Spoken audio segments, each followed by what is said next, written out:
2004년에 홍성사에서 하늘에 속한 사람 윈형제라는 책이 출간되었습니다.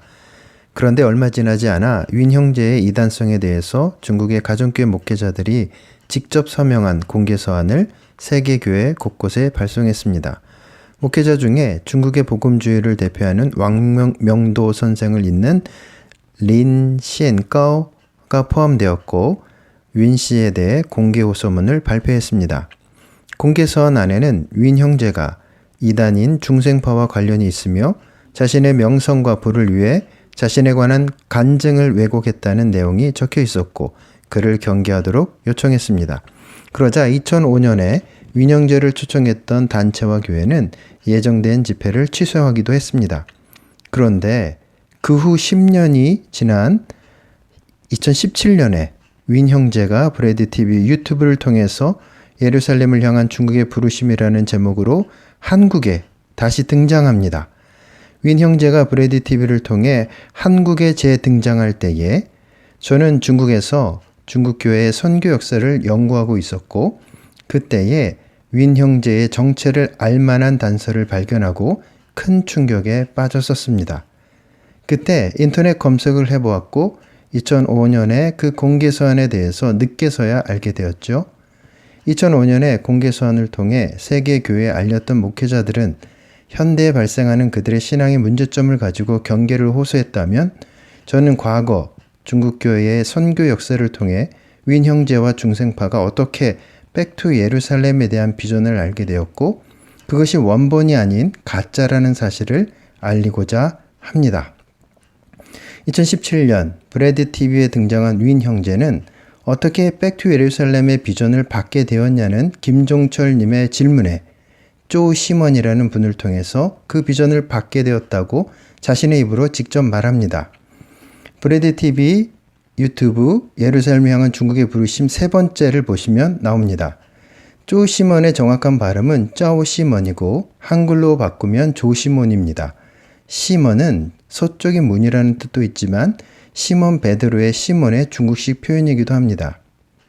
윈 형제는 짜오 시몬을 소개할 때 그가 40년간 감옥 생활했다고 말했지만 실제는 30년이고 짜오 시몬이 감옥에서 매일 예루살렘 향해 기도했다고 했지만 실제 그의 감옥 생활은 신앙인으로서 본받을 점이 하나도 없었습니다.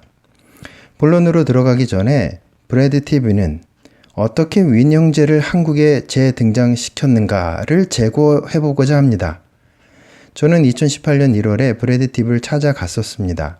일산 호수공원 근처에 그들의 사무실이 있었고 눈이 펑펑 내리는 날이었습니다. 제가 발견한 역사적 사실과 윈 형제에 대해서 알렸을 때 처음에는 이상한 사람 보듯 대했지만 점차 듣기 시작하더니 인터뷰 영상을 찍자고 했습니다.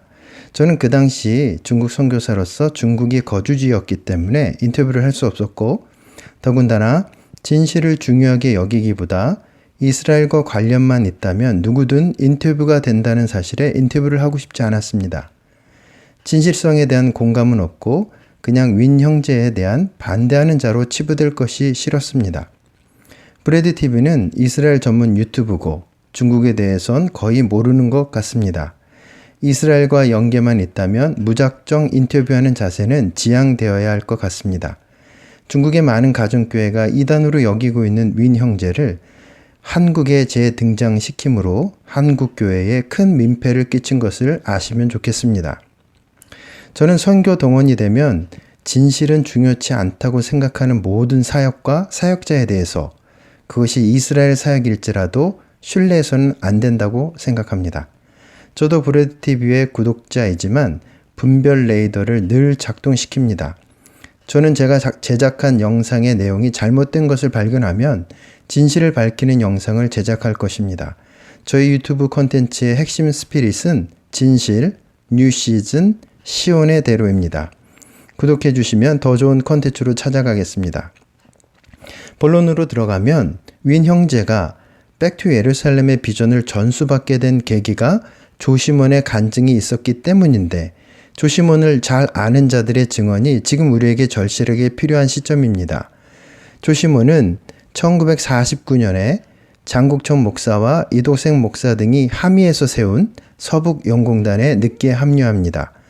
서북연공단은 1940년대에 편전복음단과 함께 백투 예루살렘의 비전을 처음 받은 중국인들로만으로 구성된 선교단체입니다.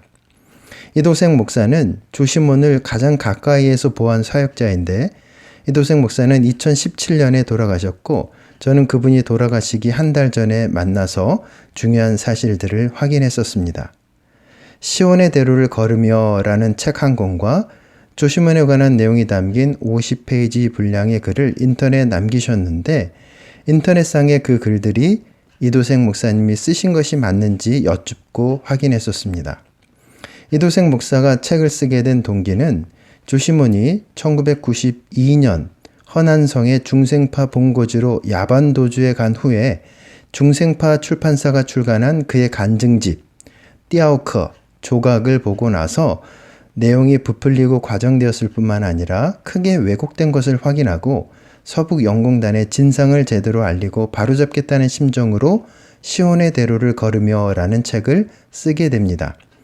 그리고 인터넷상에 올려져 있는 50페이지 분량의 내용은 조시몬의 간증집 띠아오커 안에 있는 조각 안에 있는 왜곡된 내용에 대해 조각의 책 몇 페이지에 있는 조시몬이 말하는 이야기는 실제는 이렇습니다 라는 형식으로 적은 것입니다. 서북연공단의 이도생 목사님은 이 한 권의 책과 이 50페이지 정도 분량의 글을 남기셨습니다. 네. 쓰신 이 책은 조자이 시안 따다오상, 이 책은 이도생 목사님의 회고록인데요. 서북연공단의 시작부터 끝까지 모든 내용을 간증으로 담았고요. 이도생 목사님 혼자 한 것이 아니라 여러 사역자들의 검증을 통해서 한 사람의 기억으로만 구성된 것이 아니라 여러 사역자들의 기억을 다 담아서 이곳에 담았습니다. 그 다음에 이 50페이지 정도의 인터넷상의 이 글은 조시몬이 중생파 출판사 거기서 출간한 책이죠. 조각이라는 뭐 하나님의 조각인가요? 그렇게 이제 적혀 있는 것 같은데, 그 책에 대해서 실상은 이러하다라는 형식으로 별도로 이도생 목사님 책으로 내지는 않고요. 인터넷상에 글을 올렸습니다. 자, 그러면 이 책을 좀 보실까요? 가까이서 좀 보시면 네, 표지가 이렇고요. 이것이 원본입니다. 이게 복사본이 아니고요. 이도생 목사님 사시는 곳은 굉장히 시골이에요. 투르판에서 한 30-40분 이렇게 시골로 들어가야 되는데, 이렇게 정식 출판사를 통해서 출판한 것이 아니라 목사님이 인쇄소에서 이렇게 본을 떠가지고 만드셨습니다. 자, 이 말씀이 적혀 있고요. 사진들이 있는데, 과거의 그 선교 역사를 기억할 만한 그런 사진들을 넣고 있습니다. 투르판의 교회이고요. 조시몬의 그 작사한 찬송가를, 중국식 찬송가를 볼 수 있습니다. 네, 악보가 없고 숫자로 이렇게 적혀 있고요. 정란, 증인이라는 그런 찬송가고요. 이 찬송가는 조시몬이 감옥에 갇히기 전에 작사한 것입니다. 장국총 목사님의 작사, 그 다음에 여기도 장국총 목사님의 작사, 이거는 서북연공의 주제가가 되는 거죠. 주제가. 네, 주제가 장국총 목사님의, 장국총 목사님은 서북연공단의 대표셨고요. 1955년에 감옥에서 순교하셨습니다. 그래서 처음부터 끝까지를 이렇게 쭉 나오고 있는데요. 이 중에 조시몬과 관련이 있는 것은 102페이지에 가시면 이렇게 보시면 조시몬弟兄在一起的日子, 네, 조시몬 형제와 함께한 날들에 대해서 한 10페이지 정도가 되지 않아요? 10페이지 정도가 되지 않은 분량을 담았습니다. 네. 몇 가지 중요한 것만 넣었고요. 그 외에 대부분의 내용들은 이쪽에다가 이제 담아냈습니다. 과 함께 말씀드린 교회 사역 9년 동안의 이야기 제목으로 써 있고요. 여기 보시면은 시몬의 영적인 생명이 메말랐다. 미혹과 메마름이 있다. 이렇게 표현하고 있고요. 여기 보시면 시몬이 화전에서 어떻게 추방되었는지, 슐러에서 어떻게 체포되었는지 실제 상황은 이렇습니다. 라는 내용으로 적혀 있습니다. 여기 보시면 문모경, 조시몬의 아내죠. 조시몬의 아내는 1955년도 감옥에서 순교하죠. 어떻게 체포가 되었는지 실제는 회족의 고소로, 회족의 밀고로 체포된 것이 아니다. 이렇게 설명하고 있습니다. 영공단은 조시몬을 티벳으로 파송하지 않았다. 시몬은 자기를 예수라고 말했습니다. 나는 죄를 범한 적이 없다. 조시몬은 스스로를 예수라고 말했습니다. 띠아코 86페이지 보면 이게 이제 조시몬이 쓴 내용인데요. 여기 보시면 나는 죄를 범한 적이 없기 때문에 예수와 같다. 죄를 범한 적이 없지만 십자가에 달렸다. 그리고 멸시를 당했다. 이렇게 써져 있습니다.